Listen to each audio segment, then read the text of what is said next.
Continuing our warfare series, we're going to be talking about fear and radiance today, and that can sound kind of like, up there, high, and whatever. But what does that have to do with anything? But when we're talking about fear today, we're talking about reverence.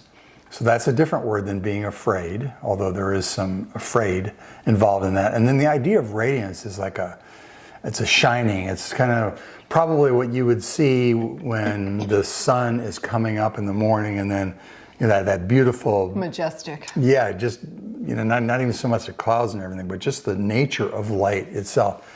And that's an important part when we talk about the war, because we need to remember that the power of the universe is behind us as the sons and daughters of God Most High. And that's a pretty amazing thing. And that's what we want to investigate a little bit today. In Ezekiel, it says, this is in chapter 1, all around him was a glowing halo, like a rainbow shining in the clouds on a rainy day. This is what the glory of the Lord looked like to me. And when I saw it, I fell down on the ground and I heard someone's voice speaking to me. But just the idea of a halo that is like a rainbow. Yeah, we've tried to depict that in our historic art, but it doesn't do any justice to it. I mean, there's glory in it. We just saw one last night on YouTube. You can put wall art on your TV, and it switches every so often. And there was one of the Last Supper, and they looked like a bunch of old guys, first of all, and then Jesus looked like a girl. Yeah, which he wasn't. Yeah, it was like, and then they're all on one side of the table. Right. It's like I don't know. Well, as we talk about that passage and just the whole idea of radiance and glory, it's important to remember that God calls himself a warrior. And so for all of the loving kindness and forgiveness and gentleness and all the beautiful things that there are, and that's part of who God is, he's also a warrior because he is just and he will make all things right. And that's the power that's behind us. In Hebrews, it says, the sun radiates God's own glory and expresses the very character of God, and he sustains everything by the mighty power of his command. When he had cleansed us from our sins, he sat down in the place of honor at the right hand of the majestic God in heaven. Yeah, majesty is very difficult. I mean, we can understand some things about beauty, and I mean, you look at the Alps or you look at the Rocky Mountains or whatever, and you go, wow, that's incredible. But we're talking something that, if you can imagine looking at that and going, oh, that's amazing, and then we're talking about something that is beyond the universe. That's the kind of glory. Beyond radiance. Imagination, just beyond even being able to describe it. Yes. The last couple days, we've been listening to a song by Need to Breathe called Testimony. And I'm not going to read Testify, yes. Right. I'm not going to read all the lyrics, obviously, but the last line that I'm going to read is what struck me the last time I listened to it. It says, give me your heart, give me your song, sing it with all your might. Come to the fountain and you can be satisfied. There is a peace, there is a love you can get lost inside. And this is the phrase, mist on the mountain rising from the ground, there's no denying, beauty makes a sound. Yeah. As you were reading that, I was thinking about warfare, and I was thinking about the fact that that is the beauty that Satan was a part of. He was a part of, and he chose to leave that and to go his own way. And I mean, that's really, you wonder about why there's so much motivation in the evil that we see, and why the strength of God is so important. Well, when you think about being a part of that radiance and then rejecting it, which is basically what all humans have done too. That's what Adam and Eve did on our behalf, is they rejected the radiant holiness of God on our behalf. So how does this all fit into spiritual warfare? Beauty, how does that fit into spiritual warfare? First off, fear of the Lord is the foundation of wisdom, and knowledge of the Holy One results in good judgment. And fear of the Lord teaches wisdom. Humility precedes honor. Isn't that interesting? Humility, I was talking to some guy that I've known since he was young, and he says, I see you going like this, and humility is the key to the kingdom. And that's exactly what it is. It's like the door. If you want to open the door to the kingdom, open the door to the glory of God, we have to humble ourselves. Jesus said, like a little child. You have to become like a little child.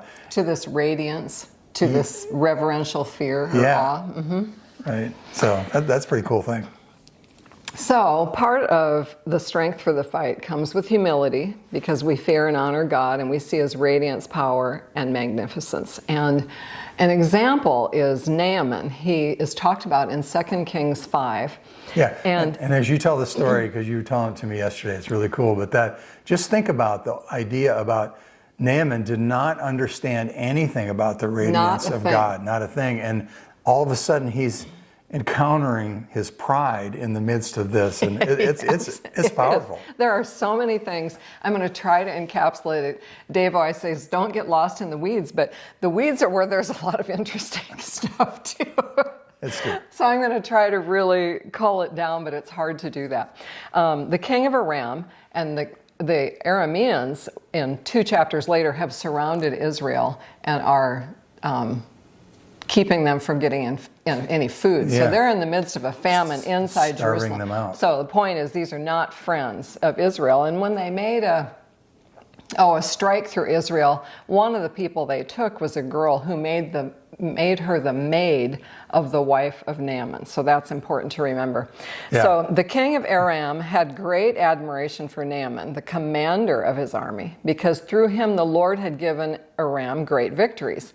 But though he was a mighty warrior, he was suffering now from leprosy. Now, think about that for a second. Leprosy. I mean, that you've got, not only do you have junk all over your skin, and it's a consuming kind of a thing, but here you are, a very important man, and nobody is going to want to even be in your presence, and you can't order them there. That's right. They won't come. That's right. So one day the girl said to her mistress, I wish my master would go see the prophet in Samaria. He would heal him of his leprosy.